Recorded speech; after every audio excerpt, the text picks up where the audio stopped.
जय गुरु जी, शुक्राना गुरु जी, अनंतम अनंतम शुक्राना, पल पल का शुक्राना, हर पल का शुक्राना, श्वास श्वास शुक्राना, सिमरन सिमरन शुक्राना। गुरु जी के श्री चरणों में उनकी बेटी विभा का प्रणाम और आप सभी साथ संगत जी को जय गुरु जी। और गुरु जी के चरणों में यही अरदास संध्या वेले कि गुरु जी महाराज जी आपको हंसता रखे, वसता रखे, खुश रखे, निहाल रखे, तंदुरुस्त रखे, चढ़ती कला विच रखे, पॉजिटिव रखे, पॉजिटिविटी की ओर लेकर जाएं और अपने साथ अपनी मुट्ठी भर संगत में शामिल करें।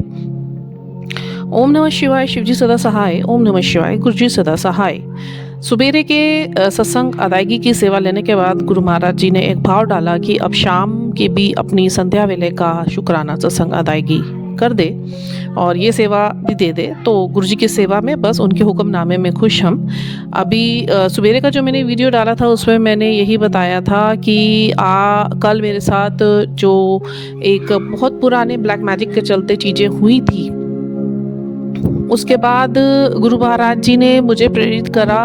एक्चुअली मेरे वेट को लेके है ये सत्संग, क्योंकि बहुत ज़्यादा प्रोजेक्शंस हो जाते हैं। तो पिछले बीते हुए 23 सालों में बहुत सारे ऑपरेशंस इन्हीं वजह से मेरे शारीरिक अंदर के ऑर्गन्स के हुए, मतलब क्या क्या नहीं हुआ, बड़े बड़े मेजर अबॉर्शंस हुए और इतने मिसकैरेजेस हुए घर में ही। मतलब इफ़ आई काउंट तो 7 से 8 मेरे मिसकैरेजेस हुए।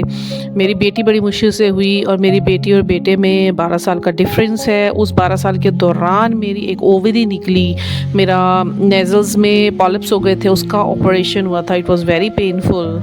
एंड उसके बाद मेरे 4 मेजर अबॉर्शन हुए थे।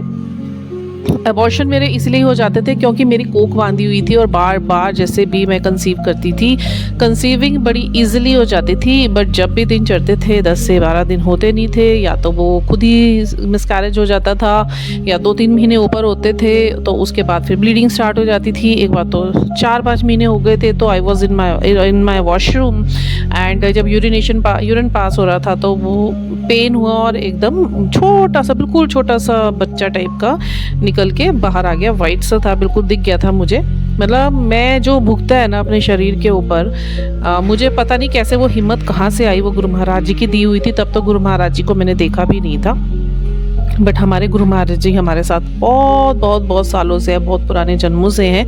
पहले तो इन्हीं चीज़ों का बहुत बहुत शुक्राना कि इतने बड़े बड़े शारीरिक कष्ट जो प्रोजेक्ट किए गए ब्लैक मैजिक के थ्रू, उसके बावजूद भी आपने मुझे जीवित रखा, आपने मुझे हिम्मत दे के रखी। और एक मिसकैरेज या एक अबॉर्शन के बाद ही इंसान की हिम्मत टूट जाती है। और मैंने तो कितने मिसकैरेजेस और कितने अबॉर्शंस देखे। मेरी ओवरी में बच्चा ठहर गया था, यूट्रस में नहीं गया था। डॉक्टर हैरान थी कि 3 महीने तक बच्चा कैसे ग्रो कर रहा है। ओवरी में ब्लीडिंग अंदर स्टार्ट हो चुकी थी, तब भी वो ट्यूब फटी नहीं। डॉक्टर्स खुद हैरान थे, मतलब इतनी हैरान थी वो, खुद इस चीज़ को एक्सेप्ट कर रही थी। मैंने पूरी लाइफ में ये तो ओवरी में बच्चा ठहर जाए 15 से 20 दिन के अंदर ऑपरेट करना पड़ता है, अदरवाइज जान जा सकती थी। और आपके तो 3 महीने बच्चा कैसे रुका हुआ है। और इंटरनल ब्लीडिंग मेरे हस्बैंड को दिखाई थी उन्होंने टीवी पे, इंटरनल ब्लीडिंग स्टार्ट हो चुकी थी और वो 10 दिन से हो रही थी। उसके बावजूद मेरी जान बची हुई थी। तो वो सिर्फ और सिर्फ मेरे गुरु महाराज जी की वजह से थी, उन्हीं की तरस, उन्हीं की देन। और आज मैं बहुत शुक्राने करती हूँ। अगर अपनी पिछली लाइफ को खंगालने बैठती हूँ तो सब एक चीज़, वैसा वैसा वक्त जो मेरे ऊपर बीता ना, मेरे शारीरिक कष्ट, मेरे गुरु महाराज जी थे जिन्होंने मुझे बचा के रखा। नहीं तो शायद मैं मर चुकी होती। मैं इससे बड़ा शब्द और कुछ नहीं कह सकती, मैं मर चुकी होती। फिर उसके बाद क्या हुआ, गुरुजी ने बोला कि तेरे अंदर इतने प्रोजेक्शंस हुए थे जिसकी वजह से तेरा वेट है ना वो पुट ऑन होता चला जा रहा है और अनइवन तेरी बॉडी होती चली जा रही है। ये तेरे खुद की वजह से नहीं है, ये अंदर के प्रोजेक्शंस की वजह से तेरा बॉडी का सारा सिस्टम जो है वो हिला हुआ है, जिसके वजह से तुझे काम करने का मन नहीं करता, तुझ पे आलस चढ़ी रहती थी, तेरी कमर में दर्द रहता था, पैरों में दर्द रहता था, पैरों में स्वेलिंग रहती थी। गुरु महाराज जी ने इससे पहले भी मुझे कई बार प्रेरित करा कि तू उठ, घर के काम कर, मैं तुझे वचन देता हूँ कि 2-4 दिन के अंदर अंदर तू काम कर सकेगी।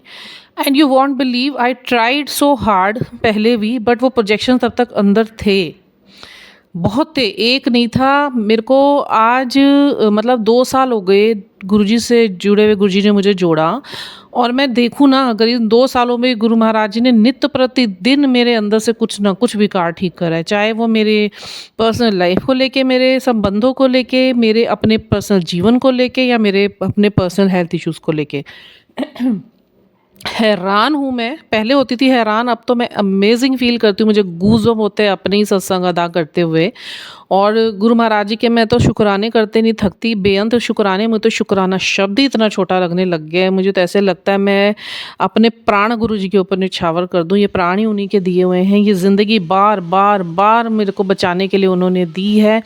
बार-बार कहते थे गुरु महाराज जी, मैं तुझे इसलिए बचाता हूँ, तेरे परिवार को तेरी बहुत ज़रूरत है, तेरे परिवार पर, तुझ पर इतने ब्लैक मैजिक के अटैक्स हुए हैं, अगर मैं तुझे दिखा सकता ना तो तू देख भी ना पाती। इसीलिए गुरु महाराज जी शायद सपने में ही मेरा सब कुछ कटवा देते, मुझे याद नहीं रहता। इतना याद रहता है कि मैं कुछ देख रही थी, बट उसके बाद मुझे उठने के बाद याद नहीं रहता। और सपने तो मुझे बिल्कुल ही याद नहीं रहते। पहले मुझे सारे सपने याद रहते थे और बड़े वियर्ड सपने आते थे मुझे। बट जब से गुरु महाराज जी ने कष्ट काटने स्टार्ट करे, उसके बाद से गुरु जी ने मुझे यही बोला था कि मैं तुझे सपने दिखाऊँगा नहीं, क्योंकि अगर तुझे सपने याद रहेगा ना, 2-3 याद थे और वो इतने वियर्ड थे कि एक बार तो एक सपना गुरु महाराज जी ने मुझे दिखाया, मैं पीपल के पेड़ के नीचे खड़ी हुई, और शुरू की बात थी जब गुरु जी ने कष्ट काटने स्टार्ट करे थे। पेड़ के नीचे खड़ी हुई थी, एक सिद्ध स्त्री खड़ी हुई थी, माँ काली की बहुत बड़ी मूर्ति थी, स्वरूप था। मेरी बारी आई, उस सिद्ध औरत ने मेरे त्रिनेत्र पे अंगूठा रखा, मेरे अंदर से हज़ारों लाखों काली आत्माएं निकली और मेरे को फील हुई पूरी, मेरा बॉडी खींच रहा था। नेक्स्ट डे मैं उठी, मेरा बॉडी पेन हो रहा था। 2 दिन मेरे को हीलिंग करी थी गुरु महाराज जी ने। ऐसे ही पता नहीं कितने प्रोजेक्शंस गुरु महाराज जी ने मेरे अंग से निकाले। और ये मेरे को कोई बड़ी बात नहीं है, क्योंकि ये प्रमाणित मेरे को इसलिए है क्योंकि आज से 2-2.5 साल पहले जब गुरुजी का मैं जानती नहीं थी, तो मेरा क्वांटम टेस्ट हुआ था। क्वांटम एक मशीन होती है जिसमें आप हाथ में, उसका एक डिवाइस होता है, पकड़ते हैं तो आपके अंदर की छोटी से छोटी गतिविधि भी प्रोजेक्ट हो जाती है मॉनिटर पे। तो वो डॉक्टर हैरान था, कह रहा मेरे को ये नहीं समझ आ रहा मैं आपको ये क्या बोलूँ कि आपका ये ठीक है, आपका सब चीज़ों में कुछ ना कुछ गड़बड़ है। और कह रहा मैं इतना हैरान हूँ कि कोई व्यक्ति अंदर से इतना ख़राब कैसे हो सकता है। 10 में से 2 चीज़ें ख़राब हो सकती है, मैंने 8 ठीक होंगी, 6 ठीक होंगी, आपकी तो 10 में से 10 चीज़ें ख़राब हैं। लम्स आपके बन रहे हैं, वेन्स आपकी ब्लॉक हैं, मसल्स आपकी ऐंठ रखी हैं, यूट्रस में आपके स्वेलिंग है, किडनी आपकी ख़राब हो रही है और पता नहीं ना जाने क्या-क्या। एसिड, यूरिक एसिड आपका बढ़ा हुआ है, एसिडिक प्रॉब्लम आपको हो रखी है, गैस्ट्रिक प्रॉब्लम आपको हो रखी है, स्पॉन्डिलाइटिस आपको हो रखा है, आपके क्या कहते हैं ये ब्रेस्ट के नीचे गांठ बन रही है। मतलब मेरा कुछ ऐसा नहीं था कि जो उन्होंने बोला। मैं हैरान हूँ कि क्या हो रखा है और आपको क्या नहीं हो रखा है, कि आपका ट्रीटमेंट करा जाएगा तो किस चीज़ का करा जाएगा। वो क्यों नहीं हो सकता था, क्योंकि ये सारी चीज़ें ब्लैक प्रोजेक्शंस की वजह से ही थी। ब्लैक मैजिक के सारे असर थे जो जिन जिन्नात प्रेत भूत सब छोड़े गए थे।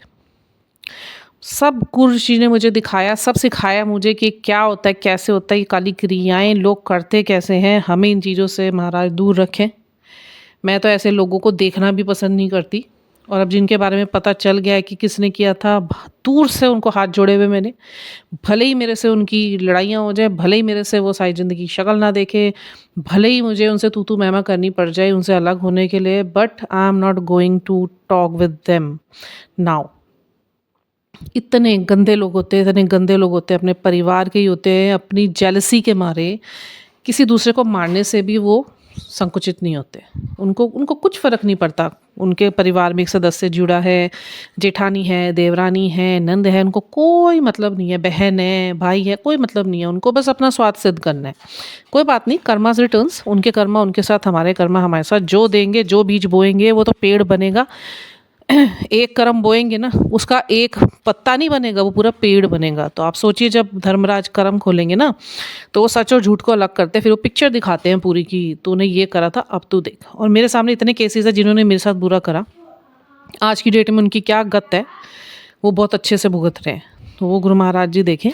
अब मैं अपने सत्संग पे आती हूँ। ये जो बड़ा प्रोजेक्शन मेरे शरीर से निकल रहा था, तो गुरु महाराज जी ने मुझे प्रोत्साहित करा कि तू घर का काम करना स्टार्ट कर। अब उनके हुक्मनामे में तो मैंने अपनी मेड को बोला, यार मैं 1 महीने 2 महीने के लिए काम करके देखती हूँ, देखो शरीर मेरा हो रहा है भारी और वाकई हो रहा है। पैरों से एंकल से स्वेलिंग जा नहीं रही है, सवेरे पैर मेरे रखे नहीं जाते नीचे, एड़ियाँ मेरी स्वेल हो रही है। मैंने कहा गुरु महाराज जी का आदेश है भाई तू काम कर घर का, क्योंकि जो ये अंदर प्रोजेक्शंस है ना, इन्होंने काफ़ी टाइम की जगह बना रखी थी तो मैंने निकाली है। तेरी वेन्स खोल रहा हूँ मैं, तेरे मसल्स खोल रहा हूँ मैं, जो ब्लॉकेजेस हैं सारी खोल रहा हूँ, तो इनको ब्लड सर्कुलेशन चाहिए चलने के लिए। उसके लिए तुझे या तो तू वॉक कर 1-2 घंटे की रोज की और घर के काम करती रहे, नहीं तो तू घर के काम कर। वॉक मैं कर नहीं पा रही थी क्योंकि मेरे टाइमिंग्स ही ऐसे शेड्यूल्ड है कि वो मेरा वॉक निकलने का टाइम ही नहीं हो पा रहा। और सारा दिन का थकने के बाद शाम को भी गुरु महाराज जी ने बोला तू शाम को कर लिया अगर वॉक, शाम का भी टाइम मेरा नहीं सेट। और आप अभी देखिए सवेरे से अभी तक मैं अब बैठी हुई हूँ, मैं 4:15 हो रहे हैं, मैं अभी तक भी मैंने रेस्ट नहीं करा। और सवेरे 4 बजे गुरुजी महाराज उठाते हैं सेवा के लिए। मैं तो ये भी कहती हूँ 4 बजे भी बहुत देर से उठती हूँ मैं, आँख तो खुल जानी चाहिए, 2:30 पौने 3 बजे आप उठ जाना चाहिए, बट गृहस्थी है नहीं उठ पाते हैं। और इतनी चीज़ें जीवन में अभी ठीक हो रही हैं, धीरे धीरे बैलेंस हो रही हैं, तो थोड़ा सा गुरु महाराज जी भी जानते हैं कि इनको अभी आराम मिले रात को, तो तभी ये अगले दिन एनर्जाइज होंगे काम करने के लिए। मेरा कमर दर्द हो रहा था बहुत तेज, क्योंकि कल तो बहुत मेरी हालत ख़राब थी। और फिर गुरु महाराज जी बोल रहे कोई बात नहीं, तू रात को सोएगी सवेरे तेरा ठीक हो जाएगा। और वाकई में सवेरे तक ठीक हो गया। शिवरिंग हो रही थी, फिर गुरु महाराज ने कहा तू सवेरे शाम घर में मंत्र जाप लगा, तेरा ये शिवरिंग भी निकल जाएगा। जैसे ही मैंने मंत्र जाप लगाया तेज तेज घर में, और उसकी वाइब्रेशन से मेरा शरीर में जो झंझनाहट हो रही थी वो भी ख़त्म हो गई, हल्की फुल्की है अब।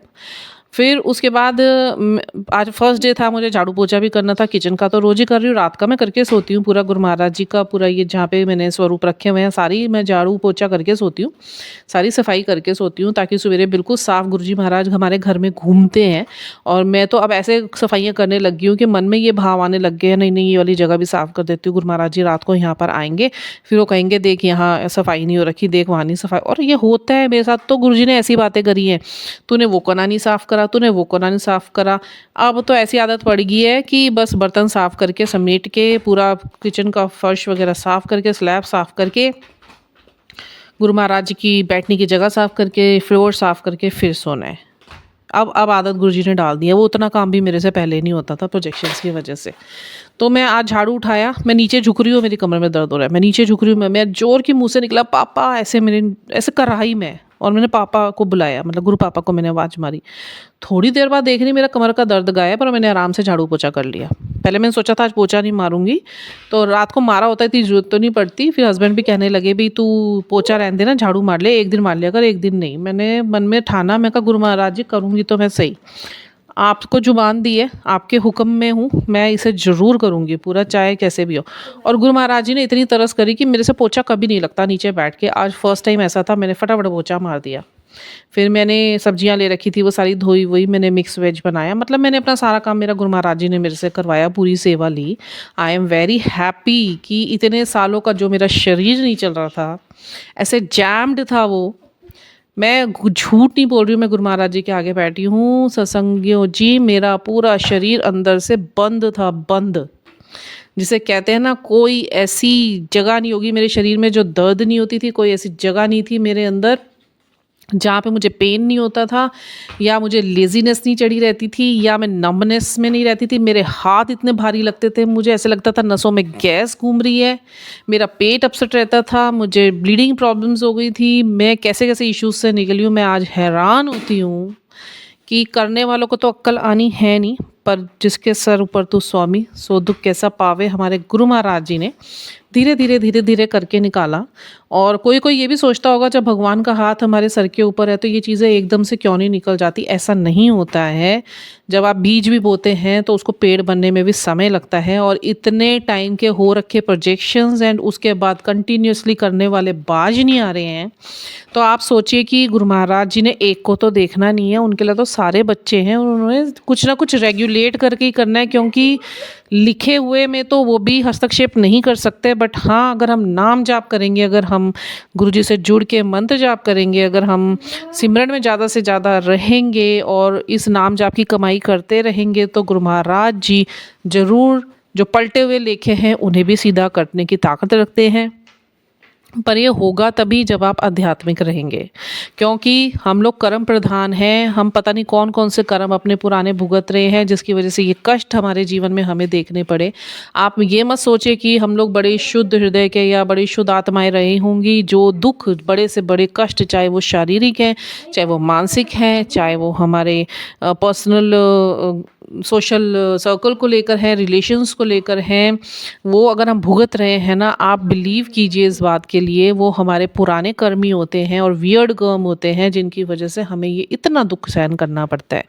पर उसके बावजूद भी अगर इतने दुख सहन करने के बाद हमें ये अक्ल दे दी जाती है ईश्वर की तरफ से कि अब तुम्हें जो मैंने यहाँ पे भेजा है, अपने से बिछो पैदा करा है, बिछोड़ा डाला है, ये तुम्हारे इन्हीं कर्मों को कटवाने के लिए मैंने तुम्हारे को अपनी इस धरती पे जो भेजा है ना, तो इसमें नाम की कमाई करो। जितनी श्वास में तुम नाम चलाओगे, तुम्हारे पुराने कर्म मैं काटूंगा। जो कटवाने बड़े मुश्किल काम है, मैं सिर्फ 10% तुमसे कटवाता हूँ, 90% मैं अपने ऊपर लेके बैठा हूँ। और वाकई में ये बात ना सिद्ध हो चुकी है। मैंने इतनी लाइफ में अपना कुछ देख लिया, इतना कुछ देख लिया ना, सुनने वाले बहुत कम हैं। इतने बड़े प्लेटफॉर्म पर भी लोग सुनना नहीं चाहते और गुरु महाराज जी तो जगह जगह अदायगी करवा रहे हैं। और गुरु महाराज जी कहते हैं कि कोई ज़रूरत नहीं है लालच की, जिसने सुनना होगा, जिसने सुनाना होगा, उस तक मैं पहुंचा दूंगा अपने आप ही। 4 तो 4, 5 तो 5, कम से कम सुन तो रहे हैं। इस दुनिया में रहते हुए सत्संगों में मैं गई हूँ, वहाँ तो लोग सुनने को ही राजी नहीं। तो आप लोग का भी बहुत बहुत शुक्राना, आप पेशेंस रख के इन सब चीज़ों को सुनते हैं। तो गुरु महाराज जी ने मेरे कमर का भी दर्द काट दिया, मेरे से झाड़ू पोछा भी करवा लिया, सारी टाइम शेड्यूल सेट करवा दिया। अभी भी इतनी हिम्मत बची हुई है कि मैं गुरु महाराज जी के 10 शुक्राने और करना चाहूँ ना। मेरे से ले ले गुरु महाराज जी सेवा, मैं बैठे बैठे दे दूँगी, रात को एक ही बारी सोऊंगी। नहीं मन करता मेरा रेस्ट करने का। कई बार आता है रेस्ट करने लगूँ, फिर थोड़ी देर बाद लगता है यार गुरुजी का चलो कुछ सुन लेती हूँ। फिर बस खाना बनाते हुए, काम करते हुए, स्पीकर है उस पर लगा के रखती हूँ, ब्लूटूथ स्पीकर पे। ये भी मेरे गुरु महाराज जी का गिफ्ट करा हुआ स्पीकर है, मैं ख़रीदने की सोच ही रही थी, बट अभी मेरा हिसाब नहीं बन रहा था। तो बस मेरे ब्रदर के थ्रू गुरु महाराज जी ने वो भी मुझको गिफ्ट करा दिया। और मैंने प्रॉमिस करा था गुरु महाराज जी से, मैं कहा गुरु महाराज जी कान में ईयरबड्स लगा लगा के मैं थक चुकी हूँ, और जो वाइब्रेशंस घर में आपकी फैलनी चाहिए ना एक तेज़ आवाज़ में, वो नहीं फैल पा रही है। फ़ोन की आवाज़ होती कितनी है। और गुरु महाराज जी ने मुझे जो निहाल करा ये गिफ्ट दे के, उसके बाद से मैंने भी उनका हुक्म रखा। मैं अब सारा दिन मेरे घर में चलता है। इतनी गुरु महाराज जी इतनी तरस करी हुई है मेरे को, इतनी गुरबाणियाँ सुनाते, इतनी साखियाँ सुनाते हैं, इतने मंत्र जाप करवाते हैं ना, मतलब शब्द सुन सुन के ना मन आत्मा ऐसे सराबोर हो रखी है। इतनी शुद्ध शब्दों को सुनकर मैं रिंकू वीर जी का शुक्राना करना चाहूँगी। वो पता नहीं सुन भी पाएंगे कि नहीं। इन चीज़ों के लिए मेरा बड़ा मन है एक वक्त ऐसा आए कि मैं उनसे मिल सकूँ और मैं उनसे कह सकूँ कि गुरुजी ने आपको माध्यम बनाया मुझे अमृत वेला से जोड़ने का, आपको माध्यम बनाया आपकी प्यारी आवाज़ से जुड़ के। और इतने मेडिटेशन, डीप मेडिटेशन में मैं गुरु महाराज जी की तरह से, जो रिंकू वीर जी पे गुरुजी ने तरस करी हुई है, इतनी मीठी उनकी आवाज़ है। अमृत वेला ट्रस्ट उनका चैनल है, और मेरे को जब सुनना होता है मैं उनकी ही साखियाँ, गुरबाणियाँ, शब्द कीर्तन सुनती हूँ। इतने प्यारा बोलते हैं वो, इतना प्यारा गाते हैं, उनके लिरिक्स इतने सुंदर होते हैं, जो नहीं भी ध्यान लगा सकता होगा ना वो ध्यान में चला जाएगा। तो बहुत बहुत शुक्राना मेरे गुरु महाराज जी का इतनी तरस करने के लिए, इतनी सुंदर सुंदर शब्दवाणियाँ सुनाने के लिए। रिंकू वीर जी की आज भी एक साखी मैं सुन रही थी, उसमें यही था कि कर्म तो ईश्वर को भी भुगतान करने पड़े हैं। कृष्ण और उनकी माँ देवकी और वासुदेव का एक प्रकरण वो बता रहे थे, मैं बता देती हूँ। थोड़ा वीडियो लंबा हो रहा है, कोई बात नहीं, सुनने वाले ज़रूर सुनेंगे। जब कृष्ण जी का जन्म हुआ था तो उनको माँ यशोदा के पास छोड़ दिया गया था, और उसके बाद 14 साल तक देवकी और वासुदेव जी कारागार में रहे थे कंस की इतनी सारी प्रताड़नाओं के साथ। 14 साल बाद जब श्री कृष्ण महाभारत के युद्ध के बाद उनको लेने आए, और कंस का वध करने के बाद जब उनको लेने के लिए वो आए, तो उनकी माता ने, देवकी ने उनसे पूछा, तुम तो प्रभु हो, तुम चाहते तो मुझे उसी दिन यहाँ से ले जा सकते थे जब तुम थोड़े से बड़े हुए थे। उन्होंने कहा माँ, कर्म तो हम ईश्वरों को भी भुगतना पड़ा है। 14 साल पहले आपने मुझे वनवास भेजा था, जो माँ, मैं आपको बता दूँ, जो माँ देवकी रही हैं वो बन के आई थी द्वापर युग में। केकई जब रही थी सतयुग में, तो केकई का ही दूसरा रूप देवकी आई थी उनकी माँ बन के, और जो राम का स्वरूप आए थे वो कृष्ण बनकर आए थे। तो उन्होंने कहा 14 साल तुमने मुझे वनवास भेजा था, यही 14 साल का वनवास तुमने झेला है। और इसी प्रकार से एक प्रकरण और बताया था, जब महाभारत का युद्ध अभी चल नहीं रहा था और द्रौपदी का चीरहरण होना स्टार्ट हुआ था, तो किसी ने रक्षा करी थी, श्री कृष्ण ने रक्षा करी थी, उन्होंने ढका था उनको। और वो भी तभी यही बात थी, द्रौपदी ने पूछा तुम तो मेरे भाई हो और तुम तो भगवान हो, तुम क्यों नहीं आए? तो उन्होंने कहा तुझे भी तो तेरे कर्म भुगतने थे, तूने पिछले पूर्व जन्म में एक नहाते हुए सन्यासी की कपड़ों को तूने बहा दिया था नदी में, छुपा लिया था। और उसके बाद उन्होंने तुझे शाप दिया था कि तेरे अगले जन्म में तू भी निवस्त्र होगी। फिर तूने उनसे क्षमा याचना करी थी और एक धोती तूने पानी में बहाते हुए उनकी तरफ भेजी थी, वो तूने अपना कर्म सुधारा था। और जब छुपाया था तूने अपना कर्म बिगाड़ा था। तो ऐसे ही जो छुपाया था तो तुझे निर्वस्त्र करने तक की नौबत आ गई थी। और जो तूने धोती बहाते हुए पानी में उस ऋषि तक बहाई थी और उनको ढका था, तो मैं भी तेरी रक्षा करने के लिए तुझे ढकने आ गया था। तो कर्म प्रधान है सब कुछ। मेरे को इतना ही समझ आया कि इसीलिए गुरुजी महाराज बार बार बोलते हैं कि अपने कर्मों को सीधा रखो, एक एक कर्म तुम्हारा तुम्हें फल देता है। दुख करो दुखी दोगे, किसी को दुख दोगे, किसी का बुरा करोगे, किसी की निंदा करोगे, किसी की बेइज्जती करोगे, जो दोगे वही पलट कर आएगा। अच्छा दोगे अच्छा आएगा, बुरा दोगे बुरा आएगा। मुझे इतनी बात समझ आई। और इसके बाद और अंदर चीज़ें इतनी पक्की होती चली जा रही है ना, जो गुरुजी कहते हैं ना, मेरे अंदर एक कमी है अभी, मुझे ना करते भी अभी भी गुस्सा 10 बारी में एक बार आ जाता है, वो मुझे बिल्कुल ख़त्म करना है। और निंदा मैं नहीं करती हूँ अब, ना मैं सुनने के उसमें रहती हूँ। मैंने कईयों को मुंह पे मना कर दिया, मेरे से निंदा मत करो, मेरे को मलिनता हो जाती है, मुझे बख्शवाने मुश्किल हो जाते हैं। बट कहीं ना कहीं कभी ना कभी कुछ ना कुछ ऐसा सिचुएशन ज़रूर बन जाता है, बड़ा मुश्किल हो जाता है किसी को रोकना। और कभी कभी मुँह से ना चाहते हुए भी किसी के लिए कुछ ना सोच में ऐसा चला जाता है या बोल में चला जाता है जो हमें नहीं बोलना चाहिए। बस इस पे काबू करना है मुझे, अपनी वाणी पे। और अपने उस टाइम जब गुस्सा आए उस गुस्से पे मुझे काबू करना है, क्योंकि गुस्से में लिया हुआ डिसीज़न, गुस्से में कहे हुए शब्द हमेशा आपकी ज़िंदगी ख़राब करते हैं, आपके रिलेशंस ख़राब करते हैं, आपके आसपास का वातावरण ख़राब करते हैं, आपके कर्म बुरे बना देते हैं। जब भी गुस्सा आए उस टाइम बिल्कुल शांत होकर, चाहे अलग बैठ जाओ, आइसोलेट हो जाओ, शब्दवाणी सुनो, कुछ भी करो, मंत्र जाप करो, बट उस टाइम एक भी शब्द किसी के आगे पलट कर मत बोलिए।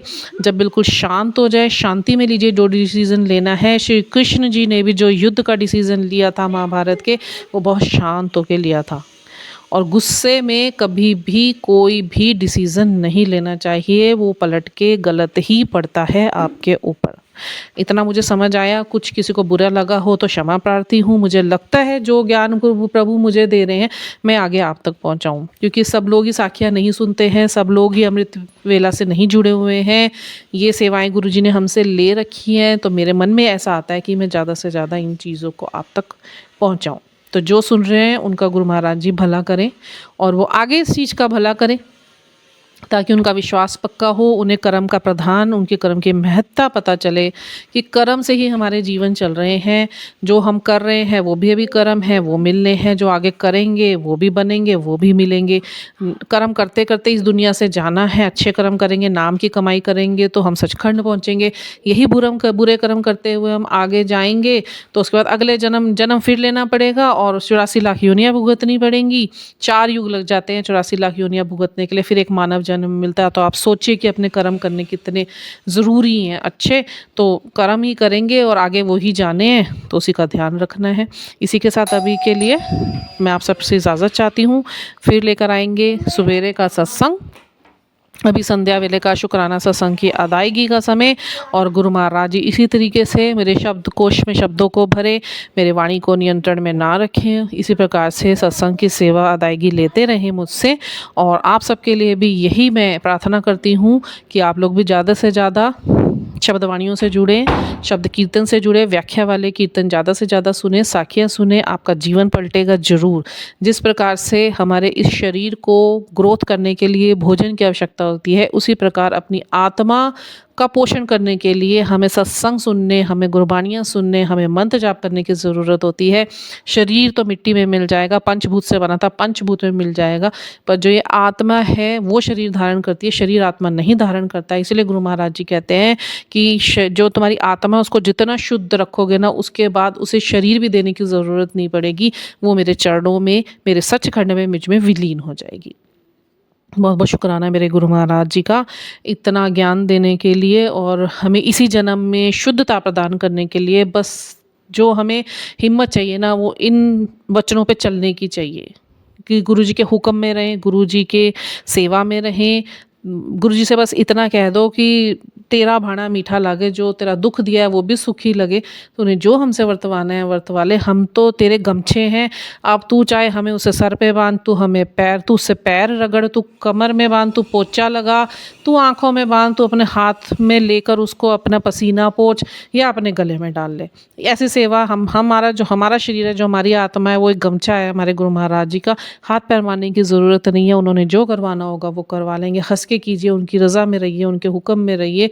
बट हुक्म कह देने से हुक्म नहीं होता, हुक्म मानने का मतलब ये होता है कि फिर गुरु महाराज जी ने कह दिया ना कि सिमरन करना है तो सिमरन करना है, तूने दिन रात करना है तो दिन रात करना है, तूने मंत्र जाप बढ़ा दे तो बढ़ाना है, तू निंदा करनी बंद कर दे तो करनी पड़ेगी, तू आइसोलेट हो जा तो आइसोलेट होना पड़ेगा, तुझे सिमरन सुन सुन के अपनी आत्मा को शुद्ध करना पड़ेगा, तुझे लोगों की मदद करनी है तो करनी है। फिर आप जब उस पर चलना शुरू हो जाएंगे ना, आप लीलाएं देखना गुरु महाराज जी की, फिर ईश्वर आपके पक्ष में आके खड़े हो जाएंगे और आपको इतना दिव्यता का अनुभव होगा ना, जो इस टाइम मुझे फ़ील होता है। क्योंकि मेरे साथ कुछ छोटे छोटे सत्संग नहीं होते हैं। मैं तो बार बार कहती हूँ, शुरू में तो गुरुजी ने मुझे ये बड़े बड़े सत्संग भी अपने अदा करने के लिए मना कर दिया था, वक्त सही नहीं था। अब गुरुजी ने मुझको ये आदेश दिया है और मेरे को अब खोला इस चीज़ के लिए कि तू जाके अपने, जो मैंने तेरे जीवन में इतने बड़े बड़े चमत्कार करे ना, अब तू लोगों के बीच में जाके बता। तो गुरु महाराज जी का बहुत बहुत शुक्राना और आप सबका भी शुक्राना। और जिन्होंने मेरी ज़िंदगी में मुझे स्ट्रॉन्ग करने के लिए चाहे भले ही नेगेटिव रोल निभाया, उनका भी शुक्राना। और माफ़ करती हूँ मैं उन्हें भी और ख़ुद को भी। मुझे बर्डन किसी चीज़ का भी लेके इस दुनिया से नहीं जाना है। कहीं ना कहीं वो भी काम ही आए मेरे को स्ट्रॉन्ग बनाने के लिए, कि अगर उन्होंने मेरे साथ गलत ना किया होता या मेरा बुरा ना किया होता तो ना मैं पहचान नहीं पाती लोगों को, मैं दुख सहन करने लायक उतनी सक्षम ना बन पाती, मैं स्ट्रॉन्ग ना बन पाती। तो सबके शुक्राने हैं मेरी तरफ से, इस यूनिवर्स का भी शुक्राना है, मेरे पितरों का शुक्राना, पूर्वजों का शुक्राना, सारी डाइटीज़ का शुक्राना, पूरी ब्रह्मांडी ऊर्जाओं का शुक्राना, मेरे गुरु महाराज जी का अनंतम अनंतम शुक्राना। वाहिगुरु जी का खालसा, वाहिगुरु जी की फतेह। जय